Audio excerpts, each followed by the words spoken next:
ওয়াজাবাত লাহুল জান্নাহ, তার জন্য জান্নাত ওয়াজিব। এই হাদিসের বর্ণনাকারীর নাম মিকদাম ইবনে মাদি কারব রাদিয়াল্লাহু তাআলা আন। তিনি বলেন, ইউশিকুর রাজুলু মুত্তাকিয়ান আলা আরিকাতিহি, এমন একটা জামানা আসবে যে জামানায় মানুষ সিংহাসনের মধ্যে টেক লাগায় বসে থাকবে, চেয়ারের মধ্যে মানুষ ভাব নিয়ে বসে থাকবে। ইউহাদ্দাসু বিহাদিসিম মিন্নি, তার সামনে আমার হাদিস পেশ করা হবে।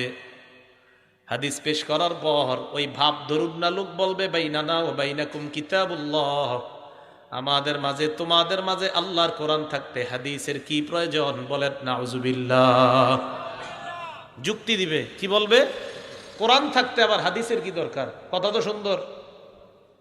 ওই ব্যক্তি বলবে, ফামা ওয়াজাদনা ফীহি মিন হারামিন হারামনা, কোরআনের মধ্যে যে হারাম আমরা পাবো এই হারামটা হারাম হিসাবে গ্রহণ করলাম। ওয়া মা ওয়াজাদনা ফীহি মিন হালালিন ইস্তাহলালনা, কোরআনের হালালটা আমরা হালাল হিসাবে গ্রহণ করলাম। বলেন তো, আমি আপনাদের কাছে জানতে চাই, কোরআনের হারাম আমরা হারাম মানি কিনা? কোরআনের হালাল আমরা হালাল মানি কিনা?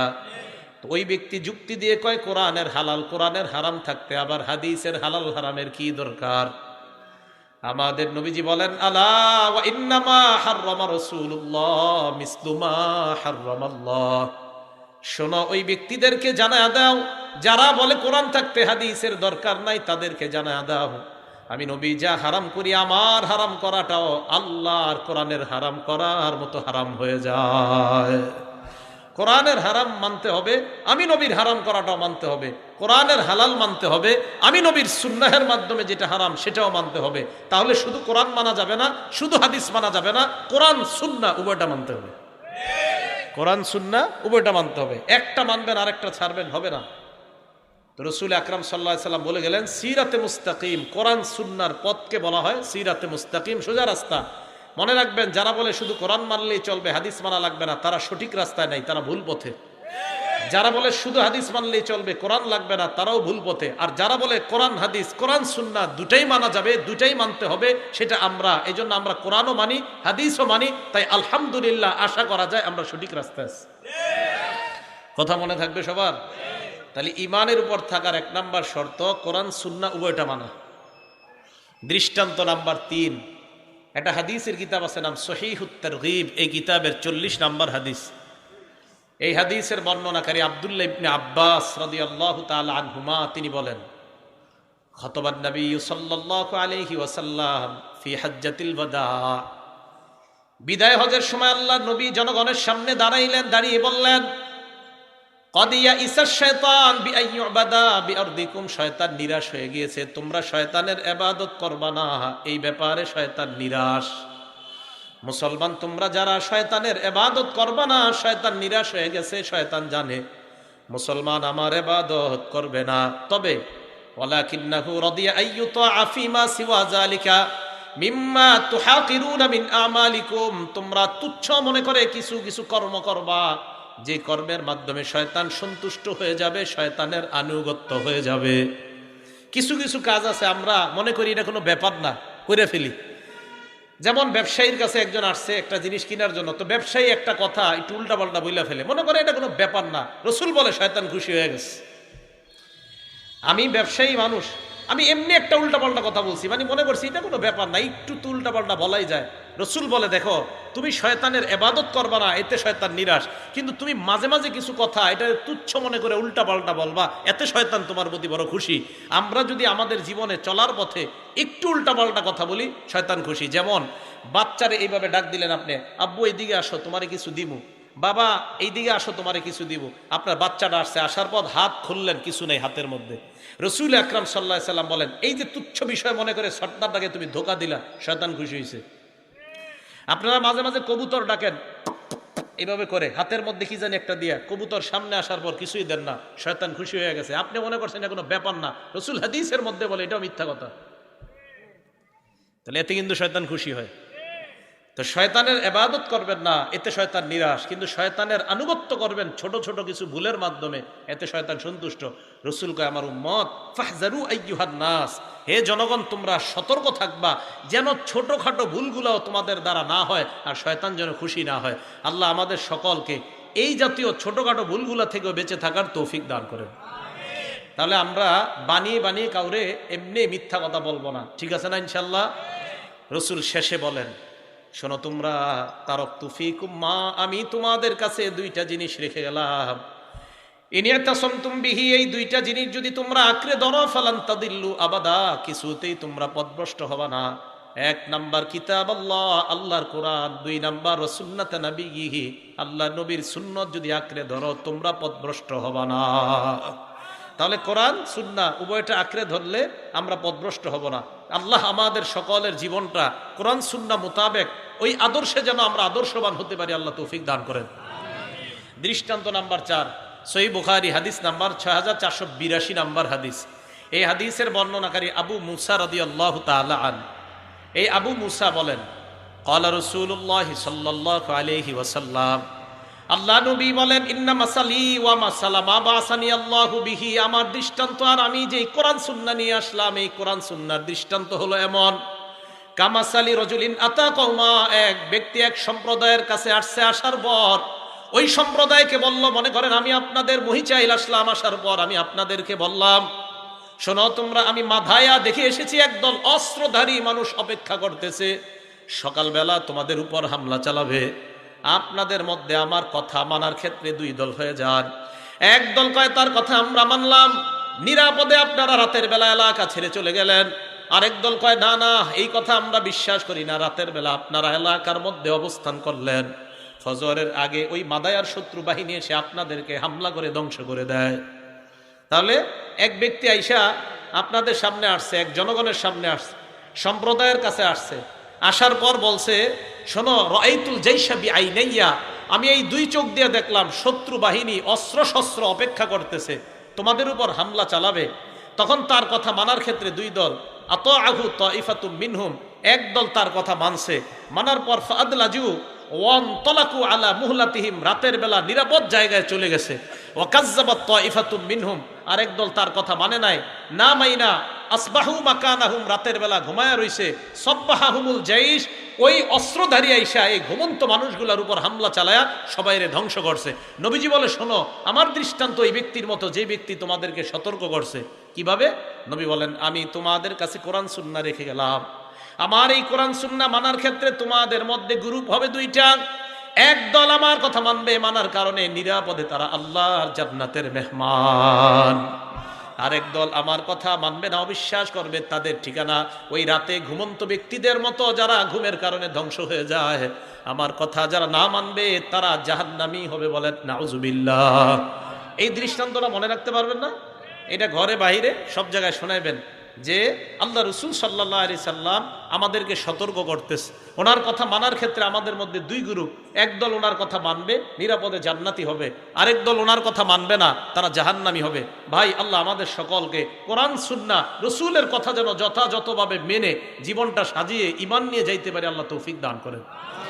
উদাহরণ নাম্বার 5, সহিহ বুখারী হাদিস নাম্বার 7280 নাম্বার হাদিস।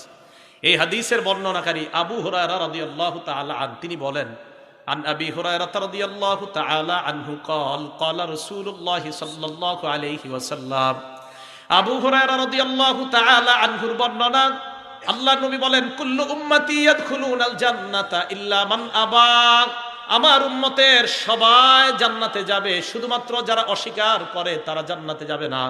সবাই যাবে, শুধু যারা অস্বীকার করে তারা জান্নাতে যাবে না। সাহাবারা প্রশ্ন করলেন, ওয়া মাইয়াবা ইয়া রাসূলুল্লাহ, অস্বীকার করে কারা? আপনার কাছে জানতে চাই। আল্লাহ নবী বলেন, মান আতাআনি দাখালাল জান্নাহ, আমাকে যারা মান্য করে তারাই আমার কথা স্বীকার করে, তারা আল্লাহর জান্নাতের মেহমান। ওয়া মান আসানি ফাকাদ আবা, এলাকাবাসী ভালো করে শুনেন, আল্লাহ নবী বলেন, যারা আমার কথার নাফরমানি করে তারাই হলো অস্বীকারীর দল। আমার কথা যারা শোনে না তারা অস্বীকারী।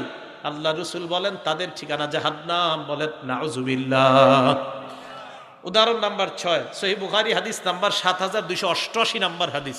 এই হাদিসের বর্ণনাকারীও আবু হুরায়রা রাদিয়াল্লাহু তাআলা আন, ক্বালা রাসূলুল্লাহ সাল্লাল্লাহু আলাইহি ওয়াসাল্লাম, আল্লাহ নবী বলেন, দাউনি মা তারাকতুকুম, আমি তোমাদেরকে কোরআন সুন্নাহ যেইভাবে বলি ওইভাবে মানার চেষ্টা করো, বেশি প্রশ্ন করবা না। কি করবা না? এখন কথা হলো, আপনাদের এলাকায় মাশাআল্লাহ, আপনারা এই যে আমারে পড়াশোনা করাইছেন, এলাকার মানুষ আরো পড়াশোনা করছে, বিভিন্ন মসজিদের ইমাম খতিব সাহেবরা 20 বছর 16 বছর পড়াশোনা করছে, ওনারা কোরআন সুন্নাহ যেইভাবে আপনাদেরকে বলবে পালন করতে ওইভাবে পালন করবেন। এতদিন পড়াশোনা করার পর ওনারা আপনারে বলে, আপনি কি করেন 20 মিনিট পড়াশোনা করে এই ব্যাটারে এসে আপনি সারাদিন প্রশ্ন করতেছেন, এটা কিন্তু ঠিক না। আল্লাহ রসুল বলেন, দাউনি, বেশি প্রশ্ন করবা না, আমি যা বলি ওইভাবে মানার চেষ্টা করবা। এখন তো আল্লাহর নবী দুনিয়াতে নাই, নবীর ওয়ারিস উলামায়ে কেরাম কোরআন সুন্নাহ যেইভাবে বলে ওইভাবে মানার চেষ্টা করেন।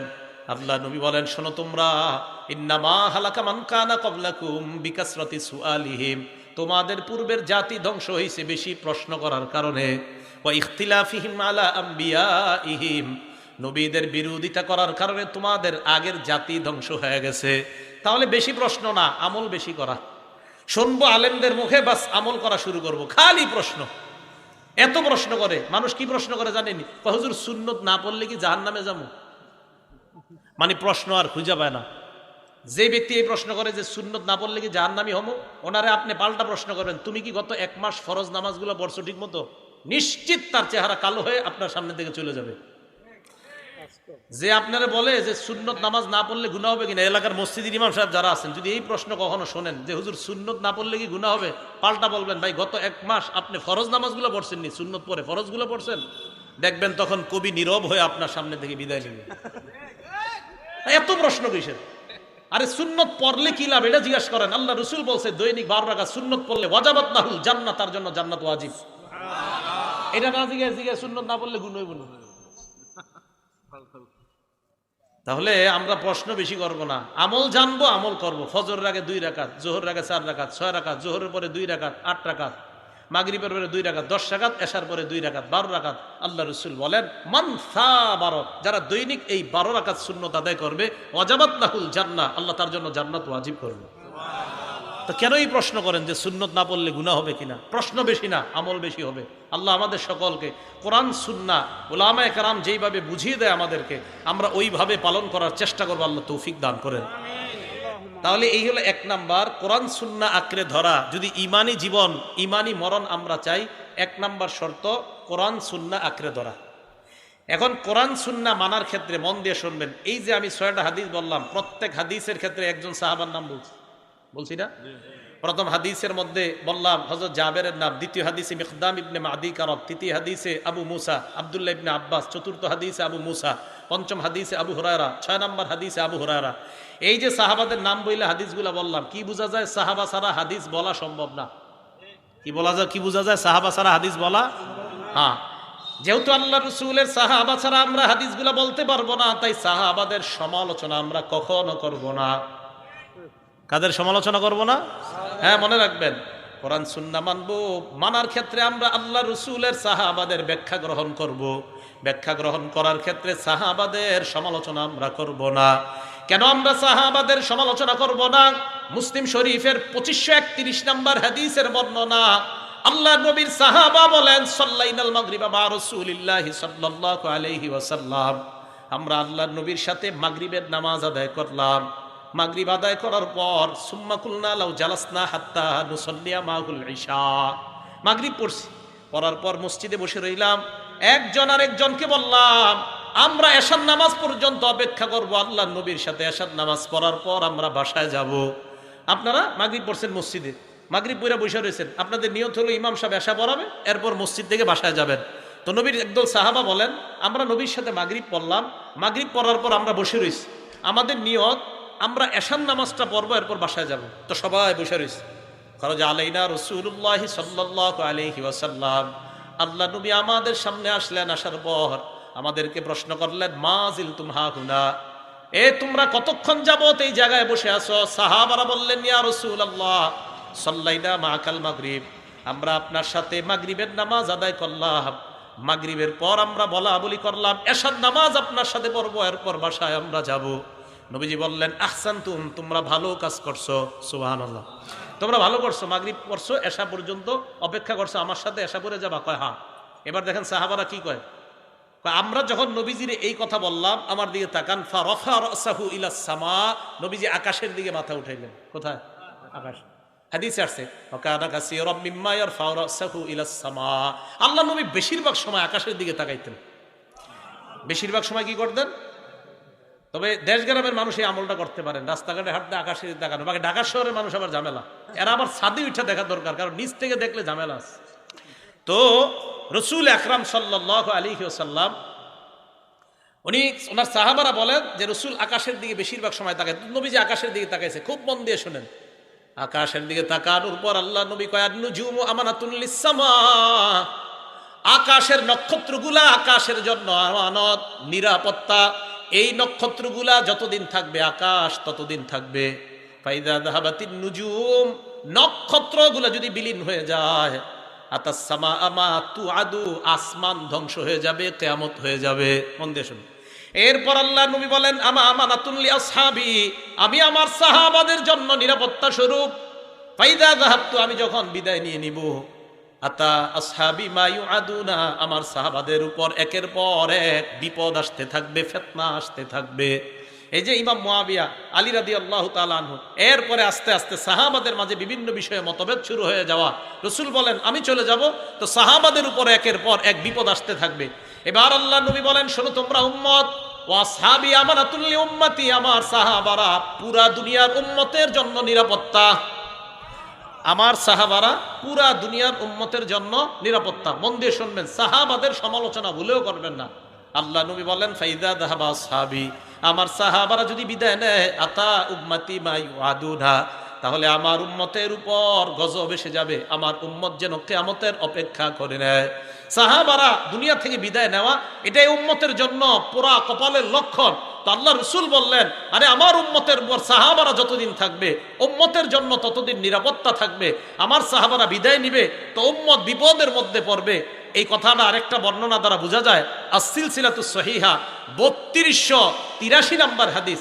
এই হাদিসের মধ্যে আসছে রাসূল করিম সাল্লাল্লাহু আলাইহি সাল্লাম বলেন লা তাজালুনা বিখাইরিন মা দামা ফীকুম মান রাআনি, তোমরা ততদিন কল্যাণের মধ্যে থাকবা যতদিন আমার সাহাবারা তোমাদের মাঝে থাকবে।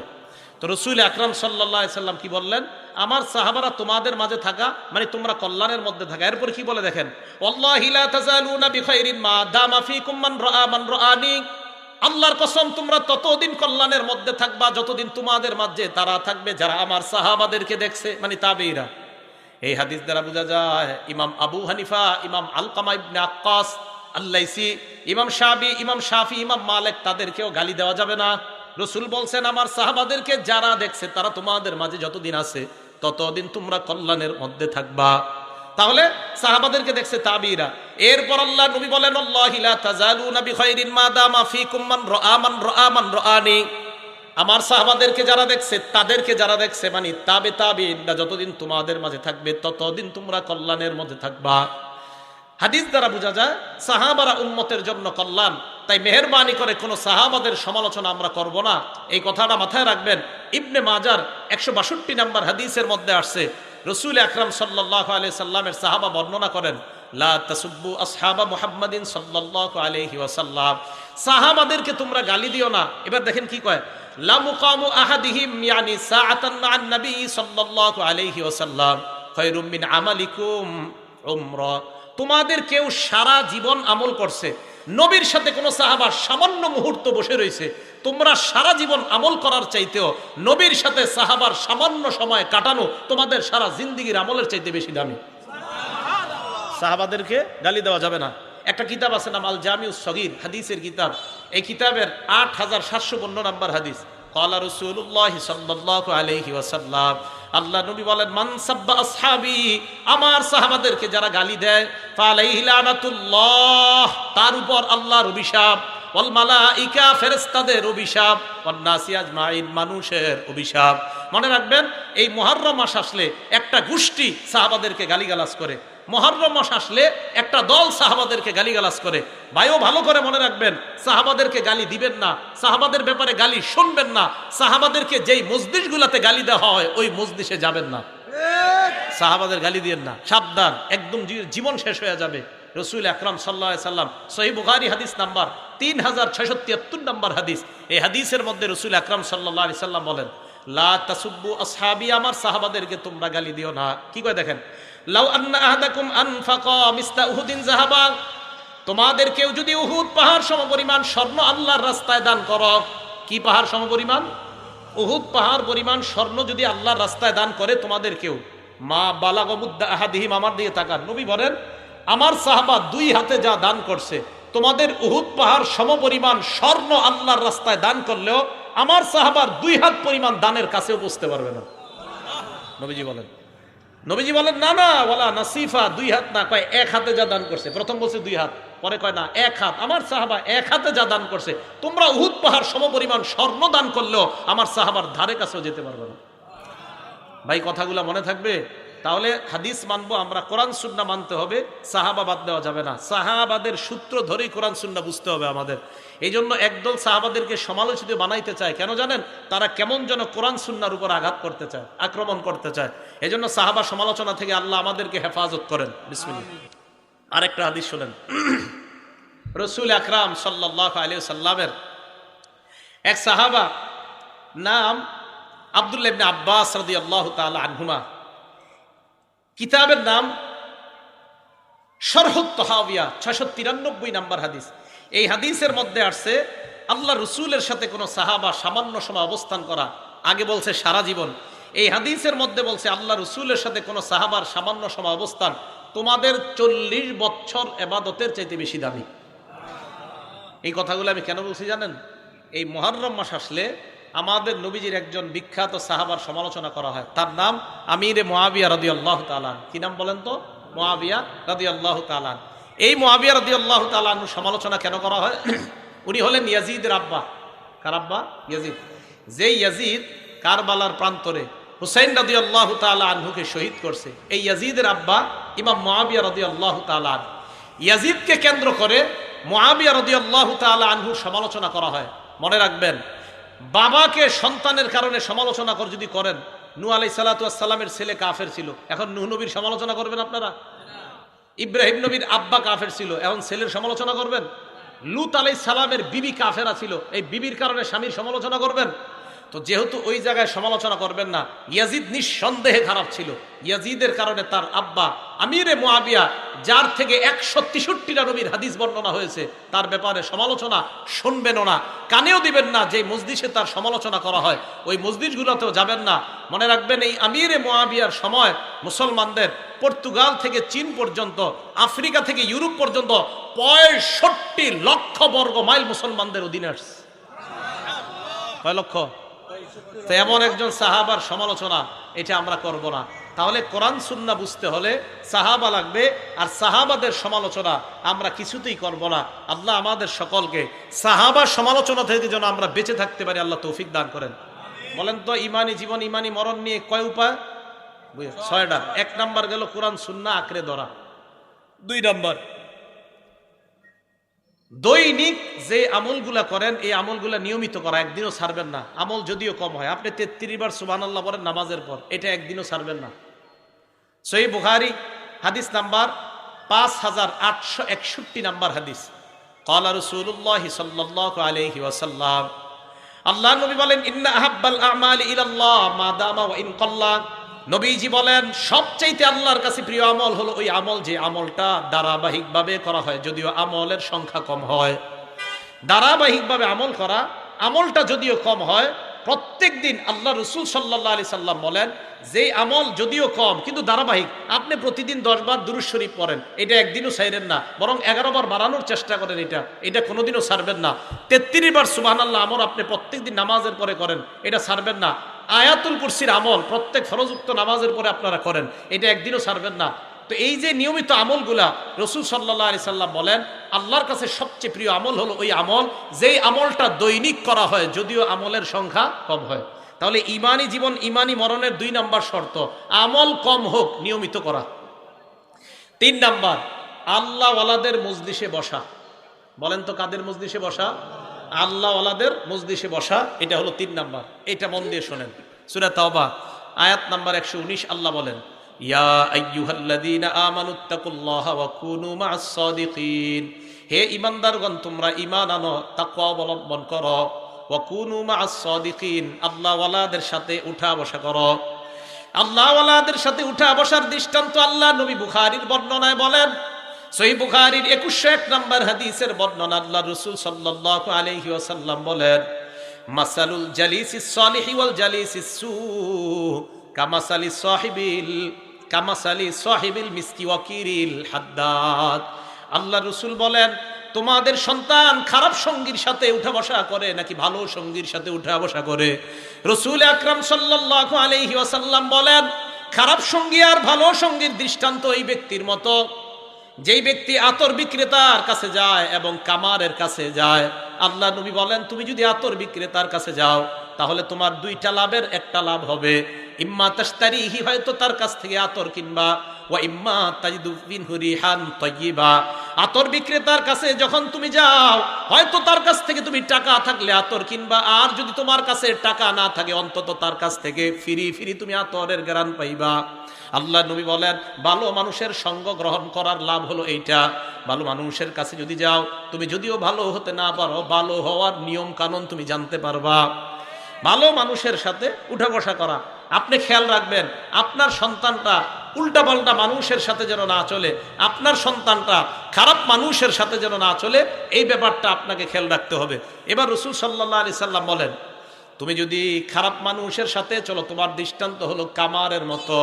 কামারের কাছে যখন যাও, ওই ব্যক্তির কাছে যাওয়ার পর ইম্মা ইউহরিকু সাওবাকা, হয়তো তোমার কাপড়টা পুরায়া দিবে, আও বাদানাক, তোমার শরীর পুরায়া দিবে, অন্তত তাজিদু মিনহু রিহান খবিসা, ওই কামারের দোকানে গেলে তুমি দুর্গন্ধ তোমার নাকে পাইবা। আতর বিক্রেতার কাছে গেলে ফিরি দুর্গন্ধ নয়, সুগন্ধি পাইবা। কামারের কাছে গেলে ফিরি দুর্গন্ধ তোমার নাকে আসবে।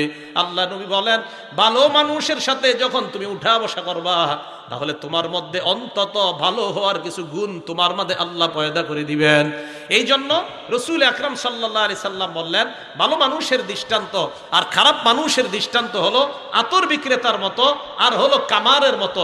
আতর বিক্রেতার কাছে যখন আপনি যাবেন, তখন হয়তো তার কাছ থেকে আতর কিনবেন অথবা ফিরি আতরের ঘ্রাণ পাবেন। আর কামারের কাছে যখন আপনি যাবেন, হয়তো আপনার শরীর পুরাবে, না হয় আপনার জামা পুড়িয়ে দিবে, অন্তত নবীজি বলেন ফিরি কিছু দুর্গন্ধ তুমি পাইবা। এটা হলো ভালো আর খারাপের সাথে উঠা বসার দৃষ্টান্ত।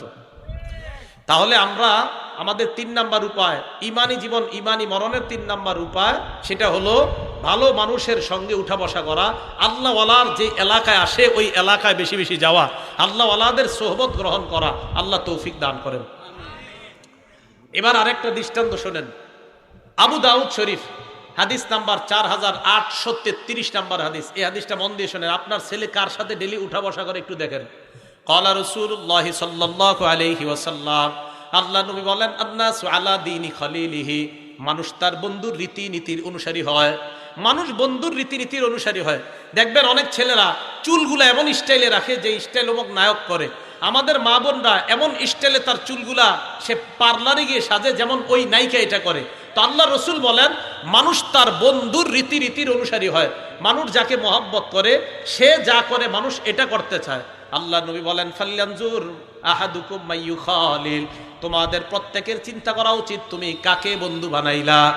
আপনি যাকে বন্ধু বানান, ওই বন্ধুর কারণে আপনার মধ্যে যেন সুন্নত বহির্ভূত কর্মকাণ্ড না হয়। আপনি যাকে বন্ধু বানান তার কারণে আপনার চরিত্রটা যেন নষ্ট না হয়। আল্লাহ নবী কয়, বন্ধু নির্বাচন করার আগে চিন্তা ভাবনা করে বন্ধু নির্বাচন করবা। তাহলে এই কথাটা মনে থাকবে তো। আপনার সন্তান কাদের সাথে উঠা বসা করে দৈনিক আপনি খেয়াল রাখবেন। আল্লাহ রাসূল সাল্লাল্লাহু আলাইহি সাল্লাম বলে দিলেন, আতর বিক্রেতা আর কামারের দৃষ্টান্ত। ভালোদের সাথে উঠা বসা করলে কিছু না কিছু আপনার ছেলের পরিবর্তন হবে। খারাপদের সাথে উঠা বসা করলে আপনার ছেলের মধ্যে খারাপ চরিত্র একদিন না একদিন ঢুকে যাবে। তাই আল্লাহ তাআলা বললেন, ইমানি জীবন ইমানি মরণের 3 নাম্বার শর্ত আল্লাহ ওয়ালাদের সোহবতে বেশি বেশি যাওয়া। উজানি মাহফিল আছে, আরো আল্লাহ ওয়ালারা যেই যে এলাকায় আসে, এই এলাকায় তাদের সান্নিধ্যে যাওয়া। ওদের সান্নিধ্যে যখন আপনারা যাবেন, তখন ওই আল্লাহ ওয়ালা আপনি যদিও না হইতে পারেন, কিছু না কিছু আপনার মধ্যে আল্লাহ এনে দিবেন। এগুলো 3 নাম্বার। 4 নাম্বার, ঈমান নতুন করা। বলেন তো কি করা? ঈমান আবার নবায়ন করে কিভাবে? ঈমান নবায়ন করে কিভাবে? ইমাম হাইসামি রহমতুল্লাহ আলাইহির একটা কিতাব আছে, নাম মাজমাউজ জাওয়ায়েদ। এই কিতাবের 2 নম্বর খণ্ড 214 নম্বর পৃষ্ঠা। আন আবি হুরায়রা রাদিয়াল্লাহু তাআলা আনহু قال, আবু হুরায়রা রাদিয়াল্লাহু তাআলা আনহুর বর্ণনা, আল্লাহ রাসূল সাল্লাল্লাহু আলাইহি ওয়াসাল্লাম বলেন, জাদ্দিদু ঈমানাকুম, তোমরা তোমাদের ঈমান নতুন করো। সাহাবারা বললেন, কাইফা নুজাদ্দিদু ঈমানানা ইয়া রাসূলুল্লাহ, হুজুর আমরা আমাদের ঈমান নতুন করব কিভাবে? নবীজি বললেন আকসিরু কাউলা লা ইলাহা ইল্লাল্লাহ, তোমরা বেশি বেশি লা ইলাহা ইল্লাল্লাহর আলোচনা করবা, আল্লাহ তোমাদের ঈমান তাজা বানায়া দিবেন। এখন লা ইলাহা ইল্লাল্লাহর আলোচনা কোথায় হয়? দাওয়াত ও তাবলীগের তালিমে যাবেন, এদের গাছতে যাবেন, অথবা হালকায় যে জিকিরগুলা হয় এই জিকিরে যাবেন, অথবা মাদ্রাসার যে মজলিসগুলা হয় এগুলাতে যাবেন, ইসলাহি মাহফিলগুলাতে যাবেন, আশেপাশে যে মাহফিলগুলা হয় এগুলাতে যাবেন। তাহলে আল্লাহ তাআলা ঈমান তাজা করে দিবে, নতুন করে দিবে।